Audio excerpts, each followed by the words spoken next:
Good morning students. Tourism and hospitality की class में आप सबका स्वागत है। हम 10th+2 क्लास का सिलेबस कवर कर रहे हैं और जो हमारा जॉब रोल है वो है टूर ऑपरेटर।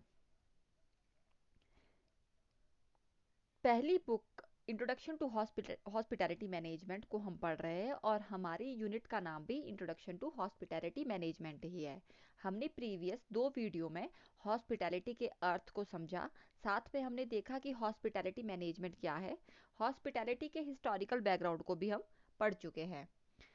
आज की वीडियो में हम 2 टॉपिक कवर करेंगे। पहला है हॉस्पिटैलिटी इंडस्ट्री इन इंडिया और दूसरा है होटल क्लासिफिकेशन इन इंडिया।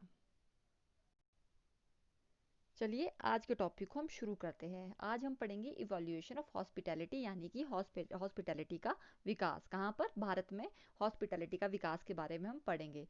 जो हमारा देश है भारत, हमारा देश है जो भारत, वो उसमें अतिथि देवो भव का मंत्र बोला जाता है। मतलब कि जो अतिथि है, जो हमारे गेस्ट होते हैं, उन्हें भगवान के रूप में यहाँ पर माना जाता है। इसलिए आपने अपने घरों में भी देखा होगा कि अतिथि की किस तरीके से हमारे घर में, हमारे देश में सेवा की जाती है। तो इसी कॉन्सेप्ट को लेकर हमारा जो टूरिज्म जो इंडस्ट्री है, हम वो ही इसी कॉन्सेप्ट के ऊपर पूरा का पूरा बेस्ड है। भारत की जो टूरिज्म इंडस्ट्री है, आपने देखा भी होगा हमारी टूरिज्म इंडस्ट्री की जो टैग लाइन है वो भी है गेस्ट इज गॉड, अतिथि देवो भव।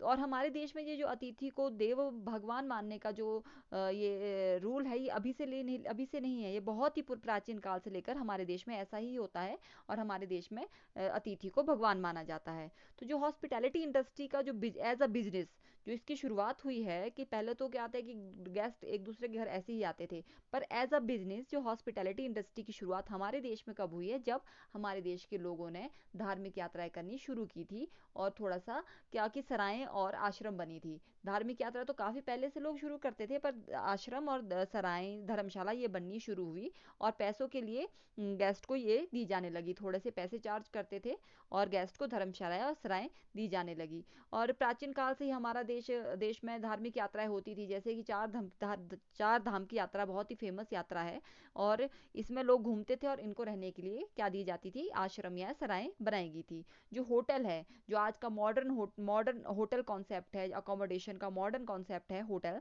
वो कॉन्सेप्ट हमारे देश में तब आया जब ब्रिटिश लोग हमारे देश आए, जब अंग्रेज लोग हमारे देश आए थे। ये कॉन्सेप्ट हमारे देश में तब आया। और आईटीसी मौर्य, ताजमहल पैलेस मुंबई, ये हमारे देश के पहले मुख्य होटल हुआ करते थे। अब हम देखेंगे कि व्हाट इज होटल। होटल क्या है?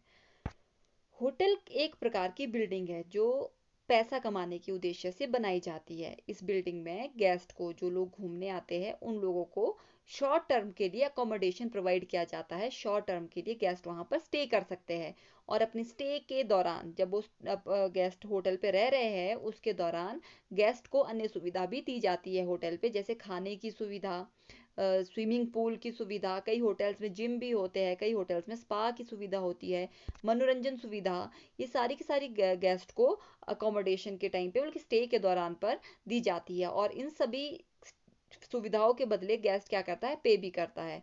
इन शॉर्ट में हम कह सकते हैं कि होटल एक प्रकार की बिल्डिंग है जहाँ पे गेस्ट को रहने की सुविधा दी जाती है। रहने के साथ साथ गेस्ट को अन्य सुविधा भी दी जाती है, जैसे मील, खाने की सुविधा, स्विमिंग पूल, जिम, और जिसके बदले गेस्ट क्या करता है? पे करता है। अब हम जानेंगे कि होटल को बनने की अप्रूवल कहाँ से मिलती है, कि होटल को बनाने के लिए परमिशन लेनी पड़ती है, वो परमिशन हम कहाँ से लेते हैं। भारत में मिनिस्ट्री ऑफ टूरिज्म होटल को सेटअप करने की अप्रूवल देती है, होटल को बनाने की परमिशन देती है। और अब क्या है कि जब से ई गवर्नेंस, जब से कि ऑनलाइन ही सब कुछ होना शुरू हुआ है, तो 2015 जून 2015 में मिनिस्ट्री ऑफ टूरिज्म ने एक अपनी वेबसाइट लॉन्च की है जिसका नाम है www.hotelcloud.nic.in। इस पर जाकर जिन लोगों को अपने होटल को बनाने की परमिशन लेनी होती है, वो इस वेबसाइट पर जाकर अपनी एप्लीकेशन दे सकते हैं और ऑनलाइन होटल की अप्रूवल ले सकते हैं। इस स्लाइड में आपको एक टेबल दिखाई दे रहा होगा, एक चार्ट दिखाई दे रहा होगा।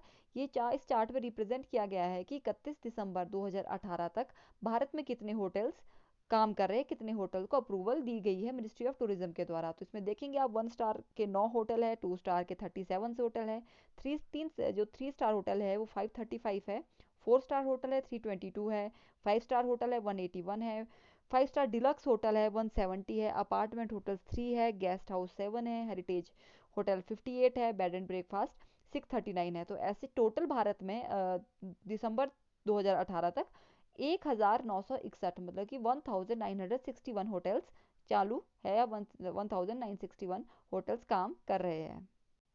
अब हम देखेंगे कि भारत में अकोमोडेशन को कैसे बांटा जाता है, या भारत में होटल्स को किन किन प्रकार में क्लासिफाइड किया जाता है। तो भारत में देखेंगे तो आपको स्टार कैटेगरीज होटल भी आपको मिलेंगे, हेरिटेज होटल्स आपको मिलेंगे, टाइम शेयर होटल्स आपको, रिजॉर्ट्स आपको मिलेंगे, अपार्टमेंट होटल्स मिलेंगे, गेस्ट हाउस है, बेड एंड ब्रेकफास्ट इस्टेब्लिशमेंट है, ऐसे बहुत सारे से होम स्टेज है। इस तरीके से अकोमोडेशन को डिवाइड किया गया है। और ये जो सारी डिवाइडेशन है वो कौन करता है? Ministry of tourism. अब हम आगे पढ़ेंगे स्टार कैटेगरी ऑफ होटल के बारे में। तो मैं आपको बताना चाहूँगी कि भारत में होटल्स को स्टार कैटेगरी कौन प्रोवाइड करता है। तो जो भारत में होटल्स को स्टार कैटेगरी प्रोवाइड की जाती है hotel and restaurant approval and classification committee के द्वारा, जिसे HRACC भी कहा जाता है। इसे मैं एक बार आपको बताती हूँ। Hotel and restaurant approval and classification committee के द्वारा जो होटल्स को स्टार रेटिंग दी जाती है, ये मिनिस्ट्री ऑफ टूरिज्म के अंडर ही HRACC काम करता है। और ये गेस्ट जो होटल्स है, होटल्स को उनके सर्विसेज के अकॉर्डिंग स्टार कैटेगरी प्रोवाइड करता है।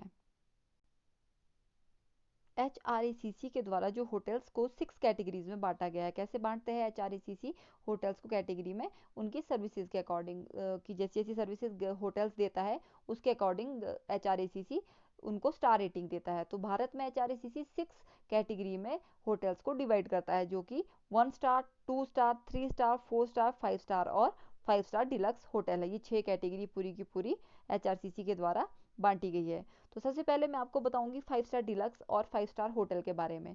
जो 5 स्टार डिलक्स या फिर 5 स्टार होटल है, ये जो 4 मुख्य महानगर है या फिर बड़े बड़े शहरों में ही पाए जाते हैं। जैसे कि 4 मुख्य शहर मुख्य महानगर हो गया आपके, दिल्ली, कलकत्ता, चेन्नई, मुंबई। इसके अलावा जो बड़ी सिटीज़ है जैसे बेंगलोर है, हैदराबाद है, इन जगह पे आपको ये 5 स्टार होटल्स मिलेंगे। जैसे जयपुर है, इन जगह पे ही आपको सिर्फ 5 स्टार होटल्स मिलेंगे। और इन जो होटल्स है इससे मोस्टली बिजनेस ट्रैवलर होते हैं, जो सीनियर एग्जीक्यूटिव बिजनेस ट्रैवलर्स होते हैं और गवर्नमेंट ऑफिशियल्स है होते हैं, वही लोग स्टे करते हैं। 3 स्टार और 4 स्टार जो होटल कैटेगरी है, ये आपको मिलेगी मेजर सिटीज़ में, जो बड़े बड़े शहर है जैसे जयपुर, केरला, आपका चंडीगढ़, ऐसे शहर में आपको ये होटल्स मिलेंगे। और साथ साथ में ये पॉपुलर टूरिस्ट डेस्टिनेशन पे भी आपको मिल जाएंगे। जो इनके कस्टमर होते हैं, जो इनके टारगेट कस्टमर होते हैं, जो इनके होटल पे ठहरते हैं, वो आपको मिलेंगे मिडिल लेवल बिजनेस एग्जीक्यूटिव्स। और जो टूरिस्ट जो घूमने के लिए जाते हैं, वो भी आपको इनके होटल पे ठहरे हुए मिलेंगे। मतलब कि टूरिस्ट भी जो थोड़े से मिडिल क्लास फैमिली से अपर कैटेगरी के होते हैं, वो लोग 3 स्टार और 4 स्टार होटल में ठहरते हैं। अब हम देखेंगे 1 स्टार और 2 स्टार होटल के बारे में। जो 1 स्टार और 2 स्टार होटल है वो मेजर सिटीज़ में भी आपको मिलेंगे, साथ साथ में छोटी सिटीज़ होती है, छोटे शहरों में भी आपको मिलेंगे। और जो छोटे छोटे टूरिस्ट डेस्टिनेशन होती है वहाँ पे भी आपको मिल जाएंगे। यूजुअली आप देखेंगे इन होटल्स में डोमेस्टिक टूरिस्ट होते हैं, जो घरेलू टूरिस्ट होते हैं वही इन होटल्स में ठहरते हैं। एक बार मैं आपको दोबारा बताती हूँ, जो 5 star and 5 star deluxe hotel होते हैं, ये आपको मेजर मेट्रोपॉलिटन सिटी में ही मिलेंगे, जैसे कि दिल्ली, कलकत्ता, चेन्नई और मुंबई में। और इनके जो टारगेट कस्टमर होते हैं वो एग्जीक्यूटिव बिजनेसमैन होते हैं, लेजर ट्रैवलर्स होते हैं और टॉप गवर्नमेंट ऑफिशियल्स होते हैं। जो 3 स्टार और 4 स्टार होटल होते हैं ये आपको छोटी शहरों में भी मिल जाएंगे, जो मेजर सिटीज़ होती है वहाँ मिल जाएंगे, टूरिस्ट डेस्टिनेशन पे मिल जाएंगे। और जो इनका जो टारगेट कस्टमर होते हैं, जो इनके पास कस्टमर रहते हैं, वो रहते हैं मिडिल लेवल बिजनेस एग्जीक्यूटिव्स और लेजर ट्रैवलर्स। और जो 1 स्टार और जो 2 स्टार होटल्स होते हैं वो आपको छोटे छोटे शहरों में एज वेल एज आपको टूरिस्ट डेस्टिनेशन पे भी मिलेंगे, छोटे टूरिस्ट डेस्टिनेशन पे भी मिल जाएंगे। और इनके टारगेट कस्टमर होते हैं डोमेस्टिक टूरिस्ट्स। अब आपको कुछ मैं 5 स्टार होटल्स की पिक्चर आपको दिखाऊंगी जो कि भारत के हैं। जो आपको होटल पिक्चर में दिखाई दे रहा है, ये ताज महल पैलेस मुंबई होटल है। ये भारत का पहला लग्जरी होटल है जो कि 1903 में बना था। अब जो दूसरा होटल है ये आपका ग्रैंड हयात होटल गोवा है। ये हयात ग्रुप ऑफ होटल्स के द्वारा चलाया जाता है। अब जो आपका थर्ड होटल मैं आपको दिखा रही हूँ, ये ओबराय उदय विलास होटल है जो कि राजस्थान के उदयपुर में है। ये ओबराय होटल के द्वारा चलाया जाता है। इस टेबल के जरिए मैंने आपको बताने की कोशिश की है कि HRACC किस तरीके से स्टार रेटिंग होटल्स को देता है। तो जो 1 स्टार होटल होते हैं उनके पास 10 रूम लेटेबल होने चाहिए, मतलब कि 10 रूम बेचने योग्य होने चाहिए गेस्ट के लिए। और उसमें 10 रूम के 25% रूम में अटैच बाथरूम होना चाहिए। रेस्टोरेंट 1 स्टार होटल में नहीं होता है, स्विमिंग पूल भी नहीं होता है। जो अदर सर्विसेज होती है जो 1 स्टार में होनी चाहिए, वो टेलीफोन होना चाहिए पर वो रिसेप्शन पे हो तो भी चलेगा।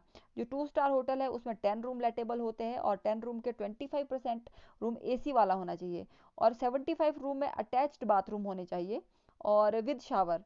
रेस्टोरेंट 2 स्टार होटल में भी नहीं होता, स्विमिंग पूल भी नहीं होता है 2 स्टार होटल में। जो टेलीफोन सर्विसेज है वो 2 स्टार होटल में प्रत्येक रूम में होनी चाहिए। जो 3 स्टार होटल है उसमें 20 रूम्स लेटेबल होने चाहिए, बेचने योग्य होने चाहिए, और जो 20 रूम का 50% रूम जो है वो एसी रूम होने चाहिए, मतलब कि 10 रूम एसी के साथ होने चाहिए। जो पूरे के पूरे 20 कमरे में टॉयलेट और अटैच बाथरूम होना चाहिए with shower. Restaurant 3 star hotel में आपको मिल जाएगा, स्विमिंग पूल नहीं होगा।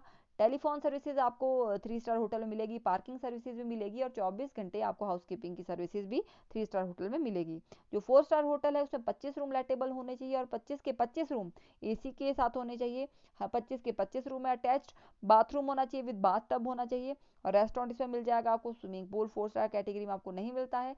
टेलीफोन, पार्किंग, लॉन्ड्री और 24 आवर्स आपको हाउसकीपिंग की सुविधा 4 स्टार होटल में मिल जाएगी। अब आता है 5 star hotel and 5 star deluxe hotel. इसमें एटलीस्ट 25 रूम्स होने चाहिए। 25 रूम के साथ आपको 100% एसी हर एक रूम में मिलना चाहिए।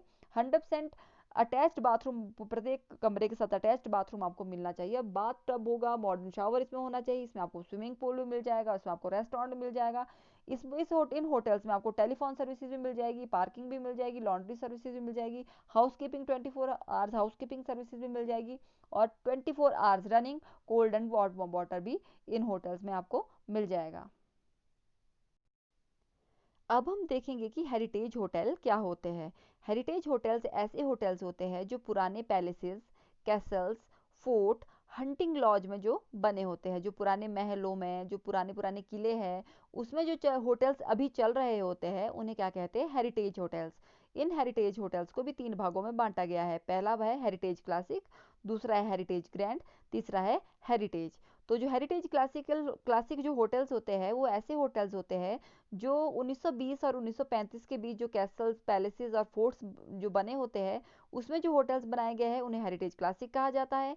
और हेरिटेज ग्रैंड क्या होते हैं, जो 1920 से पहले बने पैलेसेस, कैसल्स और फोर्ट्स है उसमें जो होटल चलाए जा रहे हैं उन्हें हेरिटेज ग्रैंड होटल कहा जाता है। और हेरिटेज होटल्स क्या होते हैं, जो 1935 से 1950 के बीच बने पैलेसेस, कैसल्स और फोर्ट्स और हंटिंग लॉज है उसमें जो होटल्स चलाए जा रहे हैं उन्हें क्या कहा जाता है, ओनली हेरिटेज होटल्स। अब मैं आपको कुछ होटल्स की पिक्चर दिखा रही हूँ जो कि हेरिटेज होटल है। पहले ये कुछ साल समय पहले ये क्या थे, या तो पैलेसेस थे या फिर फोर्ट थे या फिर हंटिंग लॉज थे, पर अभी ये क्या बन गए हैं, हेरिटेज होटल बन गए हैं। तो पहली पिक्चर आप देखिए, उमेद भवन पैलेस की पिक्चर है, ये होटल जोधपुर में है और ये क्या है, हेरिटेज होटल है। दूसरा हेरिटेज होटल की पिक्चर मैं आपको दिखा रही हूँ, ये है रामबाग पैलेस जयपुर। इसके बाद मैं अब आपको बताऊंगी कि बजटेड होटल क्या होते हैं। Budgeted hotel mainly domestic travellers के लिए ही बनाए गए होते हैं और ये बहुत ही रिजनेबल प्राइस में आपको मिल जाते हैं। अकोमोडेशन तो आपको इसमें अच्छी मिलेगी, पर क्या होगा कि सिर्फ बेसिक सर्विसेज आपको इसमें मिलती है, जैसे पानी आपको गर्म या ठंडा पानी आपको मिल जाएगा, पर एक ही लग्जूरियस सर्विसेज में आपको नहीं मिलेगी। और ये ओनली डोमेस्टिक ट्रैवलर्स के लिए ही स्पेशली बने होते हैं। आज के वीडियो लेसन में इतना ही। आशा करती हूँ आप सबको समझ आया होगा, सब कुछ आपको क्लियर हुआ होगा होटल्स के बारे में, होटल्स की कैटेगरी के बारे में, कि किस तरीके से होटल्स को कैटेगरी दी जाती है इंडिया में। ये आपको सभी को समझ आया होगा। अब हम नेक्स्ट वीडियो को लेके आएंगे नए सेशन में। Thank you so much.